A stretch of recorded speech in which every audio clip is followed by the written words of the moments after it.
So I was like, the heck? So I go, I'm sorry. So I go to the door and I'm like, hey. And when I say she looked it, and I'm not exaggerating at all, she looked it crazy. Like, she was like this. And she was like, hey, she was like, I came to take you to Taco Bell. And I was just like, I'm good. You know, I was like, but I felt good.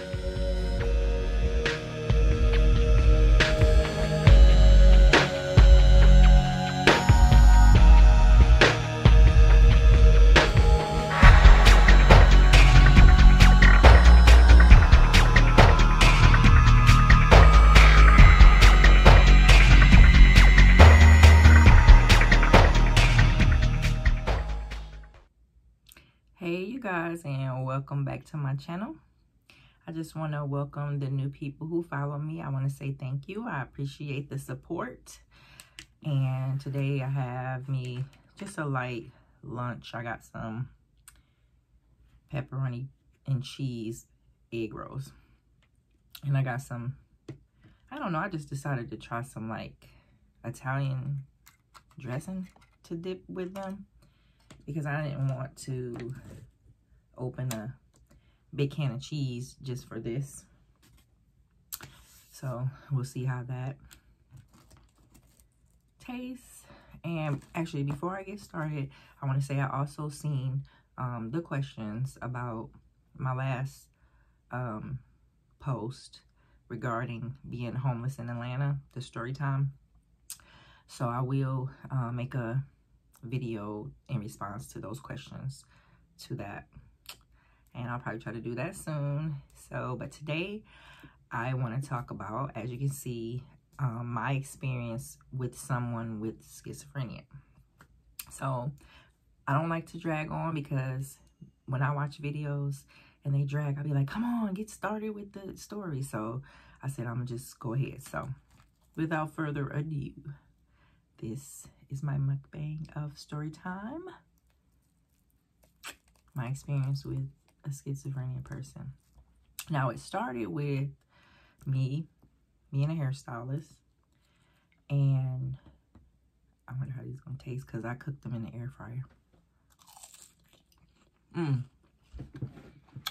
it's actually pretty good with that Italian dressing, but I'm gonna try it without the Italian dressing. Listen, I love pepperoni. I love pizza, so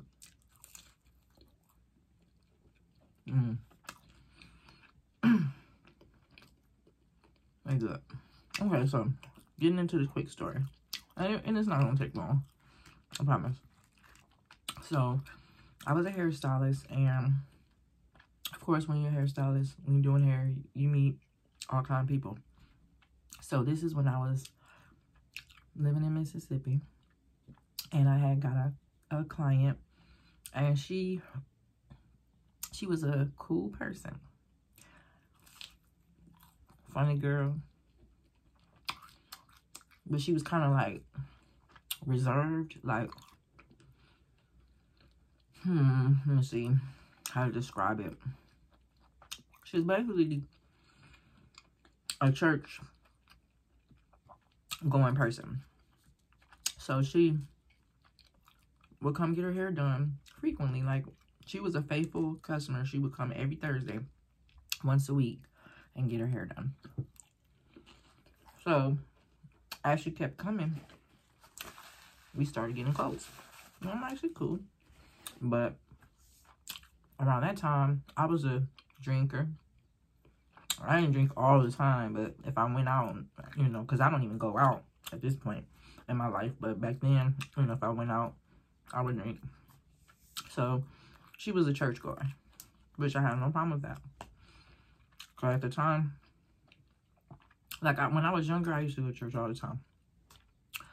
But as I got older, because my grandfather was the pastor of our church growing up.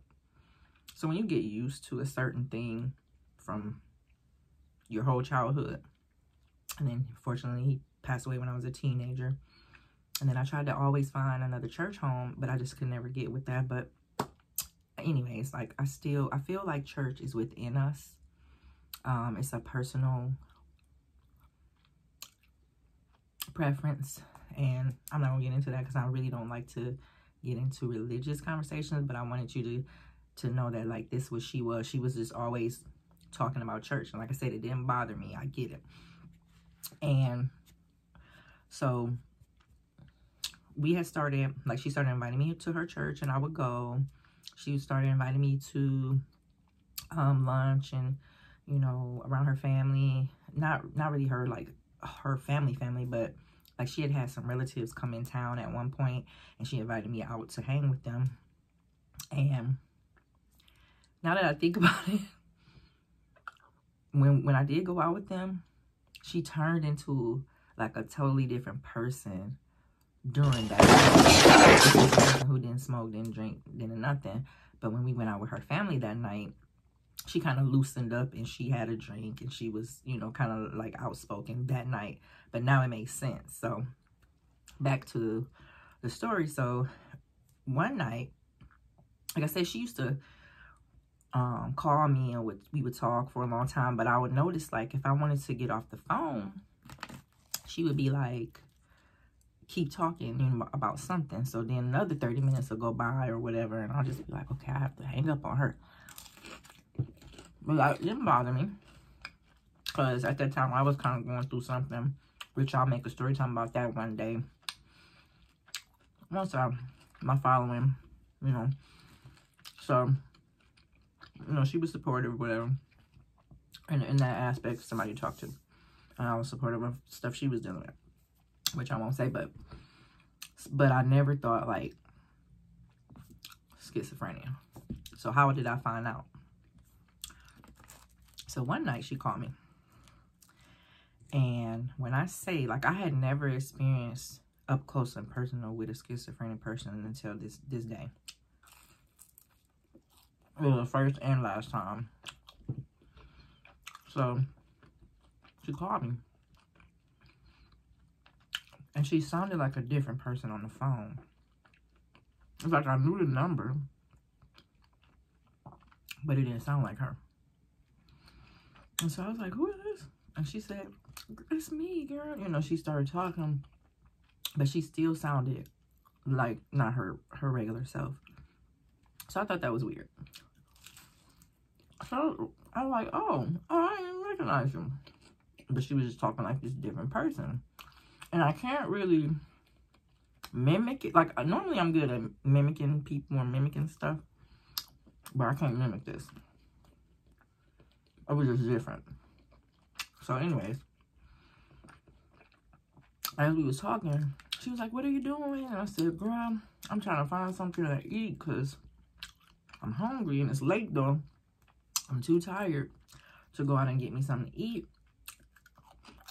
And I can't cook nothing because everything in the freezer or whatever. So I was just like, I'm just going to call it a night.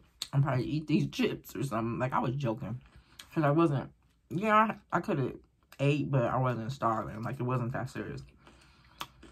So she was like, this is how she was talking.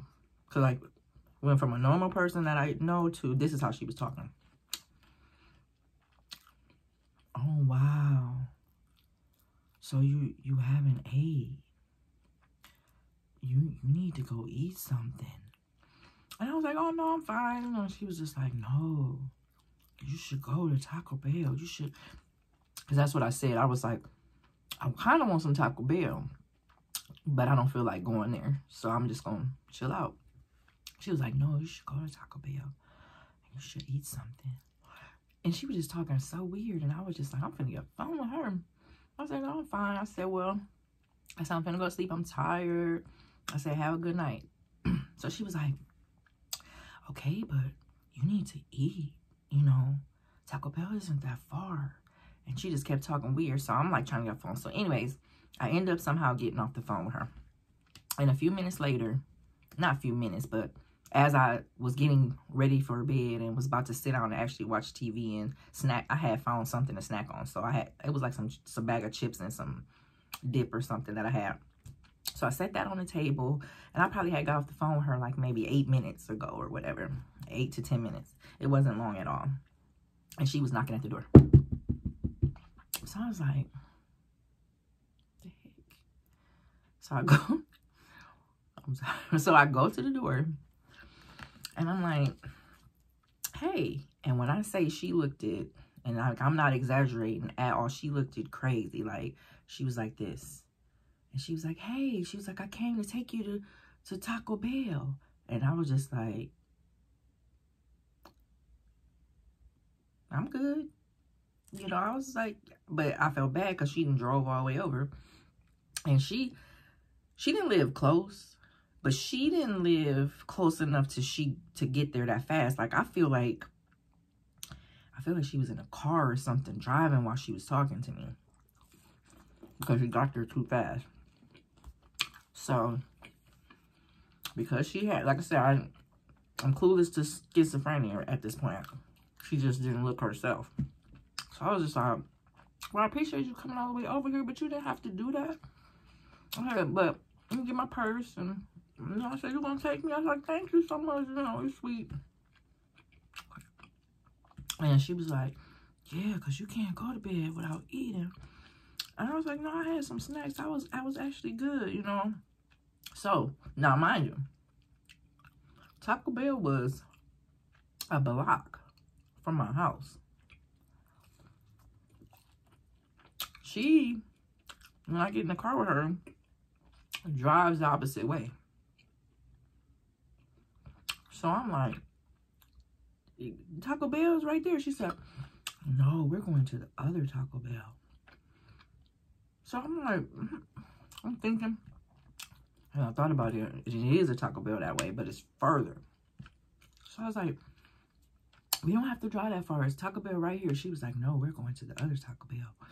And then she, because like I lived like off the coast of Gulf or Mississippi, so we driving down the coast at this point, like, you know, by the water, and we're heading towards the other Taco Bell. And she's like, this Taco Bell, they'll probably, I know the people there, they'll probably give us a discount or give us something free or something. You know, that's how she talked. So I'm just like, at this point, I'm like, something ain't right. So then, while she's driving, she talking to me. Sorry. She talking to me. And she looks out the window. And she like, while she's looking out the window, I'm looking at her. And she, let me try to explain it. She had patches in her head like she had been pulling her hair out. Now, I'm her beautician. She didn't have patches in her head when I'm doing her hair. Whoa. She didn't have patches in her hair. So she had patches in her hair like she had been pulling her hair out. And at this point, I'm freaking out. Because I said, oh my God. I said, what happened to your hair? And she said, oh, I don't know. What do you mean? She started like doing, you know, like something like this. And I was just like, what? Still don't know about no schizophrenia. I'm still like what's really going on? Have this girl lost my... And she was like, she was saying a bunch of stuff like that. I can't remember. But at one point she said, I mean, I took my meds. I said, what meds did you take? So she's like, picked up her purse, put it in her lap, starts digging through her purse while she's driving, pulls out some medicine, and throws it in my lap.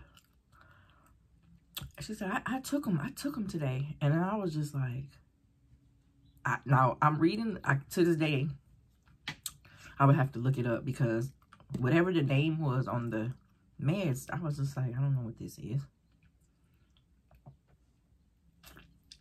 I had no clue.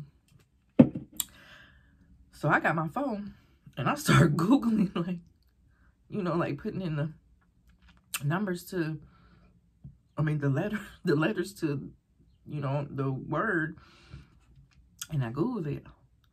And it said for blah, blah, blah, schizophrenia, blah, blah, blah. I said, oh my God. I said, oh my God.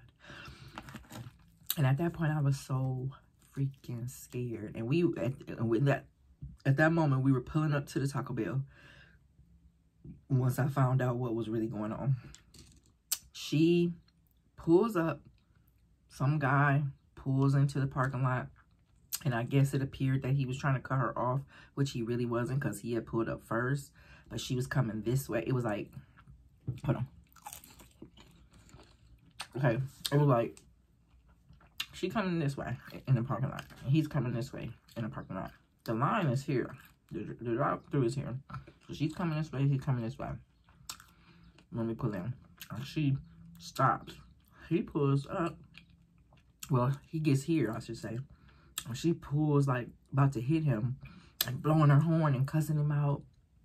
She was just going crazy, and I was just like, it's okay, like, you know, we can just get behind him. And she's like, no, because he's trying to cut me. He knew we were, and she was just going off. The light's green, go! It's okay. And she was just like, you know, jittery. It seemed like she was actually getting worse. Because at first she was just kind of slow talking.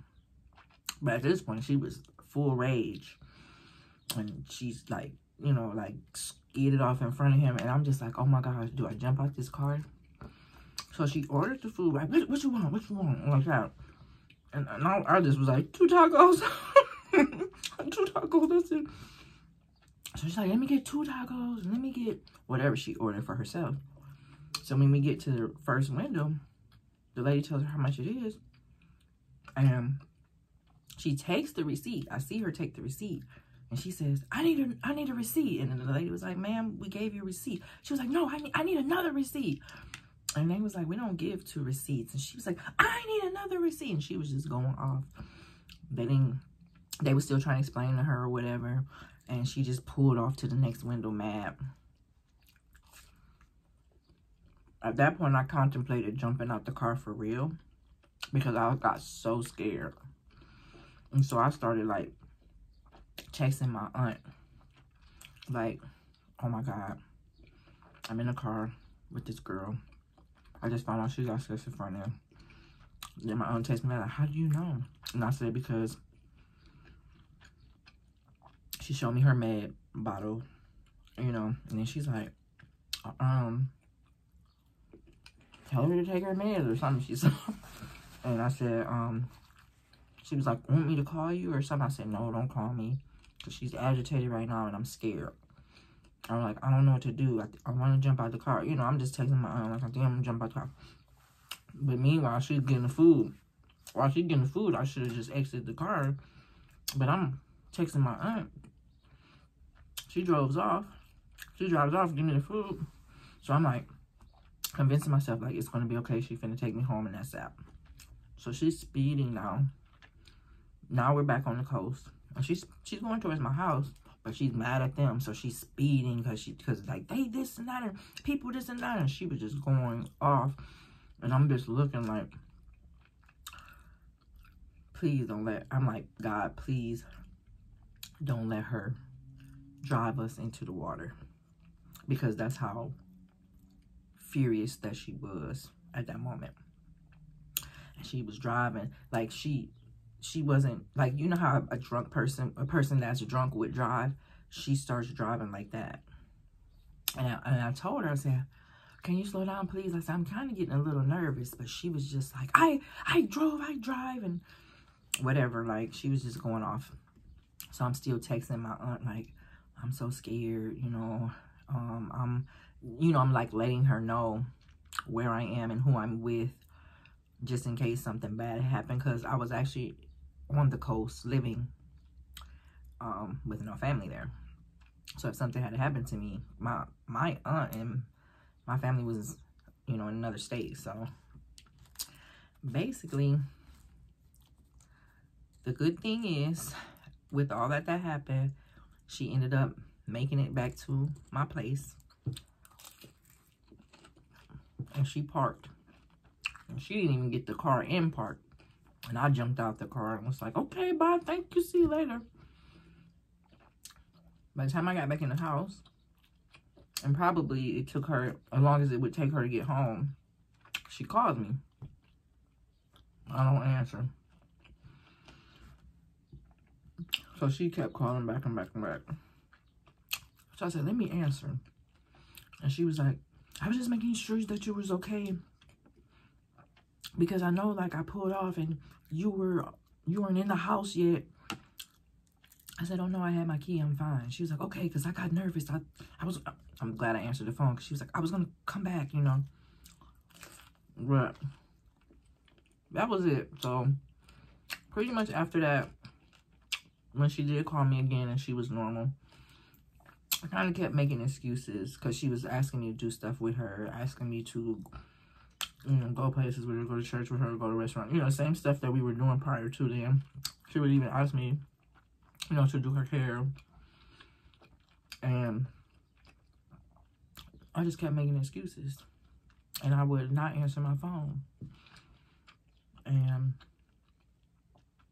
she called me, because I ended up moving away from there from, you know, situations. And if you haven't seen my stalker video, this kind of like happened around that time.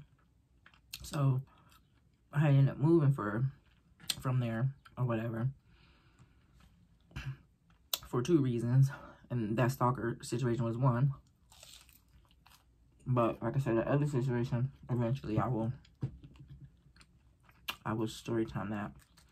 But I ended up leaving there, and she still would call me, because I would answer the phone and I was like, oh, I can't even do here no more. I can't hang out with you. I'm not even living there no more. Thinking that would be it. But she would always still call. I blocked her number.